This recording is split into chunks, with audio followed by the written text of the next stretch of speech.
وين تروح يا ظالم من كل هذه المظالم؟ لا صارت ولا دارت ولا سلطة مثلك جارت ولا جار مثلك حكيم. وين تروح يا ظالم من كل هذه المظالم؟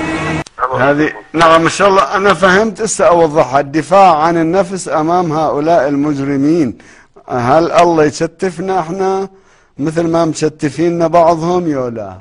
نعم. طيب ان شاء الله انا اجاوبك اخي. بعد في سؤال؟ شيخنا انا عندي مداخله ولو هي نوعا ما خارج نطاق الموضوع. تفضل. شيخنا احنا شيعة العراق بالنسبه للعراق نعاني من مشكلتين، وهي مشكله ارهاب اجرامي تكفيري ظالم بيقتل بينا، والمشكله الثانيه شيخنا احنا مو شيعيين وهو نور المالكي. شيخنا والله العظيم هذا الرجل سلمنا لغمه سائقه للارهابيين. زين، واريد اقول لك معلومه انه هاي الفضيحه اللي صارت في سجن ابو غريب يا شيخنا ونحن في شهر رمضان هي كانت مؤامره وصفقه بين الارهابيين ونور المالكي، الهدف منها البقاء اكثر مده في الحكم. شيخنا يعني معقول احنا بدل ما نختص من عندهم ونقتل بكل واحد 10 يا شيخنا 500 الى 700 ارهابي يخرجون من السجون وبطريقه غريبه.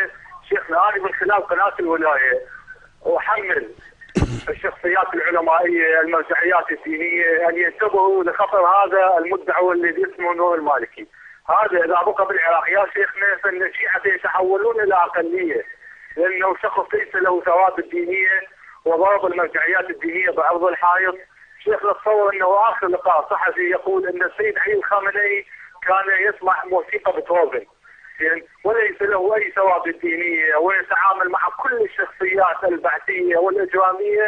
اليوم صحيفه الوطن السعوديه نشرت خبر تقول ان نور المالكي اعفى 17 من قياديين الارهابيين السعوديين والبقيه على الابواب. شيخنا انا من خلال قنواتكم ارجو ان تتدخلوا في سرعه فائقه وتسحبوا الشرعيه من هذا المدعي الذي اسمه نور المالكي، لاننا سوف نصبح اقليه، وان الارهاب سوف لن يبقي لنا لا مقدسات ولا مساجد ولا شباب.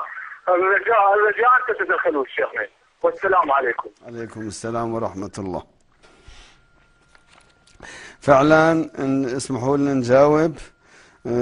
اولا عندنا الاخ ابو ابراهيم والاخ جعفر ليشكون من هذا الوضع. في الواقع انا في ليله ما نمت من الوضع من صارت التفجيرات في مختلف مدن العراق واستهدفوا موالين أمير المؤمنين سلام الله عليه وقطعوا أجساد النساء والأطفال وقتلوا العشرات والمئات. هذا مستمر، لكنه في ذيك الليلة كان أكثر.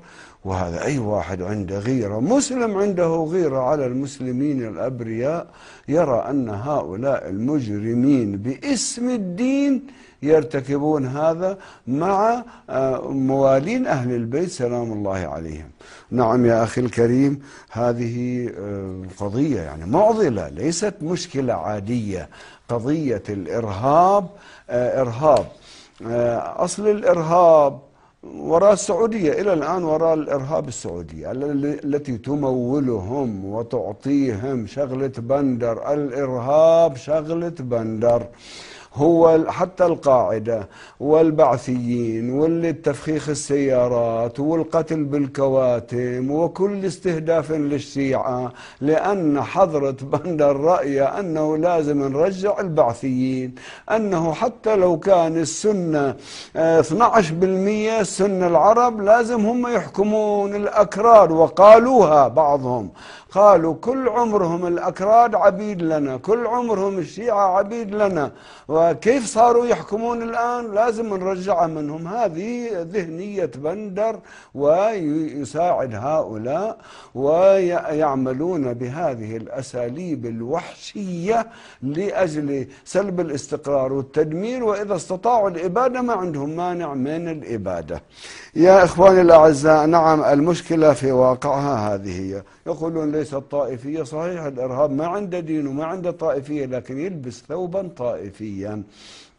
والآن يتكاتفون وتوحدوا البعثيون الذين هم بلا دين مع القاعدة بفروعها وبأنواعها، كلهم الآن متحدين على هذا. وطارق الهاشمي هذا كان شغله، طارق الهاشمي إخوان المسلمين كان، ولكن كان هذا شغله.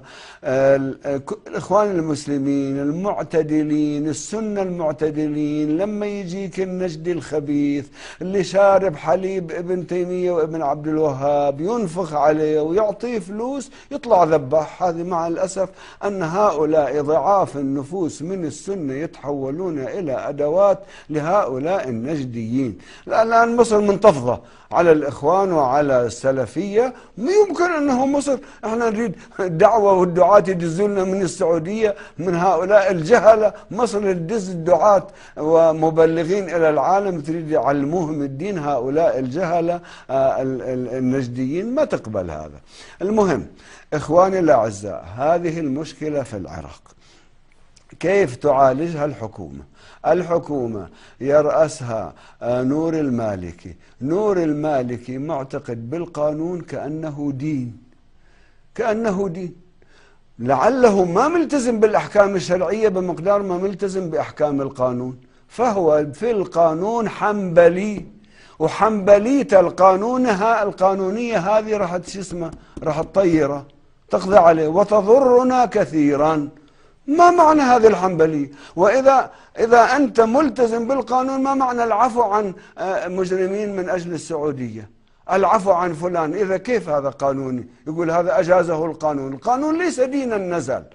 القانون عندك ميزان الحكم الشرعي، التزم بالأحكام الشرعية، ومن الأحكام الشرعية وجوب الدفاع عن المواطنين، عن المسلمين سنة وشيعة.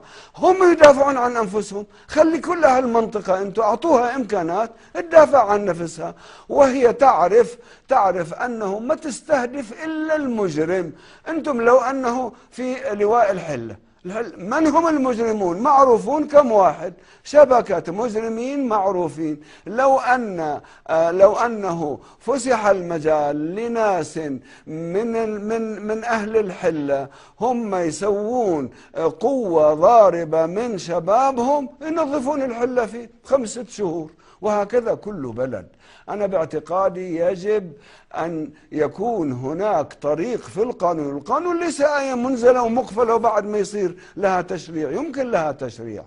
مشكلة أنه فليقتلونا، احنا ما نستجيز قتلهم، هم يستجيزون قتلنا واحنا نقعد متشتفين حتى يكملونا. ما لا معنى. هذه الحنبلية في القانون لا يقبل بها الله عز وجل وما أنزل الله بها من سلطان. لا بد أن توجد طرق قانونية صحيحة لأجل الدفاع عن المؤمنين. دافع عن المؤمنين.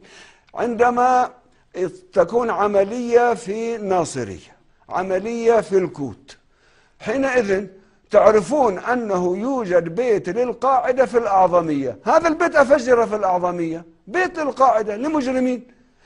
لابد أن يعرف هؤلاء المجرمون أنه إذا راح من الناس واحد يروح منهم 10. بدون هذه المعادلة لا يمكنكم أن تقضوا. وهذا بندر يصب أموالا ومفخخات وكواتم ويلا، ونحن ما يجوز لنا. ماذا نفعل؟ الشرطة الجيش يقتلون، الناس يقتلون، النساء في بيوتها تقتل، في السوق تقتل، في الحرم تقتل، في مساجدها، في حسينياتها ويقتل الناس.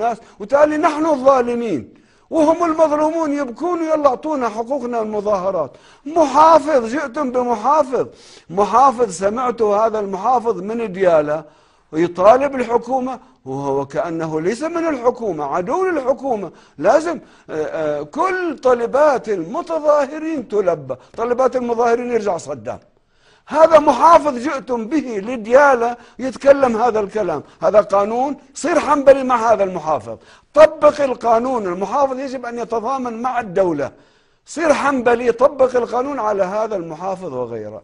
المشكلة يا إخواني الأعزاء، أنا لست عراقيا أو في العراق، ولكن هذا الذي أفهمه من المنطق والدين، والمسألة مرتبطة بمراجعكم، الله يحفظكم، عليكم أن تراجعوهم وتعرفوا الأحكام الشرعية. والدولة والمالكي إذا هو مخلص خلي يقول، خلي يروح للنجف يقول سادتنا المراجع يا سيدي المرجع ما هو هذه عدة طروحات وطرق للدفاع عن المؤمنين، أيه الجائز منها وأيه الحرام، ونفذها وشرعها في قانون.